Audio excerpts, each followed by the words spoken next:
Sabemos que cuando las distancias entre las moléculas son de 1 a 2 diámetros moleculares, entre ellas actúan fuerzas de atracción. Precisamente eso es lo que mantiene cohesionadas entre sí las porciones de los líquidos. Pero las moléculas de la superficie libre tienen una situación diferente a las del resto de los líquidos. Las moléculas de la capa superficial están más separadas que el resto del líquido, lo que origina una mayor fuerza de atracción entre ellas y la tensión superficial. En una membrana de goma, en cierto modo ocurre algo parecido. Al estirarla, aumenta las separaciones entre las moléculas y la atracción entre ellas. Bueno, yo voy a presentar el tema de fuerza de tensión superficial. La superficie de cualquier líquido se comporta como si sobre este existiera una membrana de tensión y obviamente a ese fenómeno se le conoce como tensión superficial. Las moléculas de la superficie no tienen otras iguales sobre todos sus lados y por lo tanto se cohesionan más fuertemente que con aquellas que son directamente asociadas a la superficie. Esto forma una película de superficie que hace más difícil mover un objeto a través de este que cuando está completamente sumergido. ¿Cuáles son las causas de la tensión superficial? La tensión superficial es causada por los objetos de las fuerzas intermoleculares que existen en la interfase. La tensión superficial depende de la naturaleza del líquido, del medio que lo rodea y de la temperatura. Relación de cohesión y tensión superficial. Las fuerzas cohesivas entre las moléculas de un líquido están compartidas con todos los átomos vecinos. Las de la superficie no tienen átomos por encima y presentan fuerzas atractivas más fuertes sobre sus vecinas próximas de la superficie. Esto mejora las fuerzas de atracción intermoleculares en la superficie, que se llama tensión superficial. Otra cosa a abarcar son los coeficientes. El coeficiente de la tensión superficial obviamente depende de la naturaleza del líquido, como se dijo anteriormente. Mientras más grandes sean las fuerzas de atracción entre sus moléculas, mayores serán las fuerzas de tensión y el coeficiente de tensión superficial, pues mayor es la fuerza con la que son atraídas las moléculas de la superficie hacia el interior del líquido, y por aquí se pueden ver los valores experimentales del coeficiente de tensión superficial, donde se pueden ver los líquidos, la temperatura y obviamente la fuerza de tensión del coeficiente. ¿Cómo influye la temperatura a la tensión superficial? En general, al elevarse la temperatura, aumenta la agitación térmica de las moléculas y disminuye la fuerza de atracción hacia ellas. También aumenta la evaporación y por tanto la concentración de moléculas en el vapor que está en contacto con la superficie del líquido.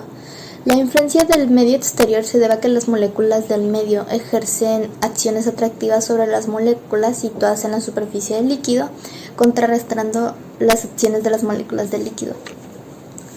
Obviamente otro tema que se tiene que abarcar es la tensión de superficie del agua, dado que las fuerzas intermoleculares de atracción entre las moléculas de agua se deben a los enlaces de hidrógeno y estos representan una alta energía, que la tensión superficial es mayor que la de otros líquidos. En la siguiente gráfica se puede observar que el agua muestra un valor de tensión superficial mayor que otros líquidos comunes a temperatura ambiente. En el diagrama se muestra un valor 3 veces mayor a la de media de los otros líquidos. Y para terminar, algunos ejemplos de tensión superficial.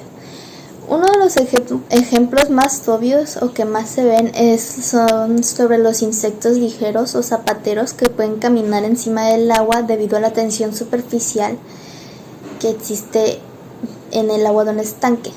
Luego está el polvo que cae al agua, que no se hunde debido a la tensión superficial a menos que se agite. Las popas de jabón tienen una forma esférica gracias a este mismo fenómeno que las mantiene cohesionadas. Las burbujas de aire en una bebida gaseosa, las gotas de agua en una superficie no se expanden indefinidamente debido al mismo fenómeno. Los detergentes ayudan a disminuir la tensión superficial del agua y así hacer que acceda mejor a los tejidos de la ropa para limpiarlo. Ese es otro ejemplo. Y por último, otro de los más obvios es cuando hay un vaso de agua con aceite. En la separación entre ambas densidades hay tensión superficial. Aquí se puede ver claramente que esto es el agua y lo que está por aquí encimita, o sea, esta pequeña ranura es el aceite. Y obviamente no se juntan por lo mismo la tensión superficial. Gracias. Efecto del mojado y no mojado.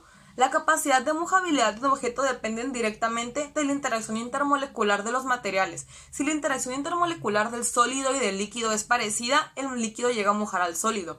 En caso de que sean diferentes, estos no mojarían. Existen dos tipos de líquidos: los mojantes, que son aquellos con mayor adición a la roca, y los no mojantes, que son aquellos con poca adición a la roca. ¿Por qué sucede el efecto de mojado y no mojado? Considerando que dejamos caer una gota de agua sobre una superficie horizontal, se crearía una curvatura llamada menisco. El ángulo creado del contacto del sólido y el menisco se le llama ángulo de contacto. Si el ángulo llega a ser agudo, el líquido moja. En caso de que sea obtuso, el líquido no mojaría. Se dice que también existe el ángulo cero, que es en el cual el líquido crea una fina película sobre el sólido. Eso hace creer que moja perfectamente.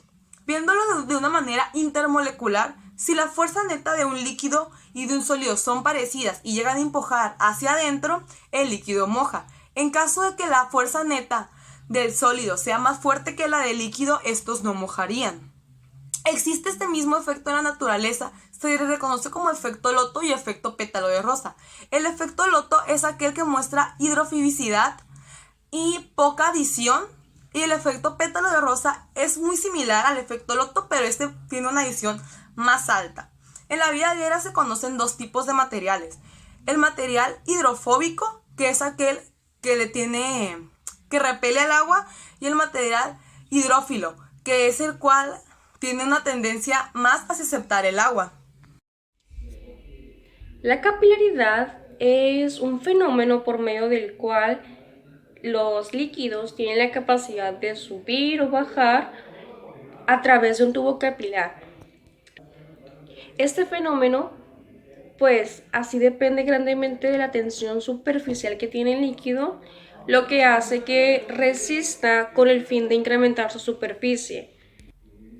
La capilaridad, en otras palabras, es la propiedad de los líquidos que les permite desplazarse por medio de orificios tubulares, aún estando en contra de la fuerza de gravedad. El líquido necesita poder mojar las paredes internas del tubo por el que se desplaza, es decir, significa que las moléculas del líquido crean interacciones más fuertes con los átomos del material. La membrana. ¡Ah! Amor, escribo membrana. Bueno, yo voy a presentarles sobre el tema de fuerza de tensión superficial.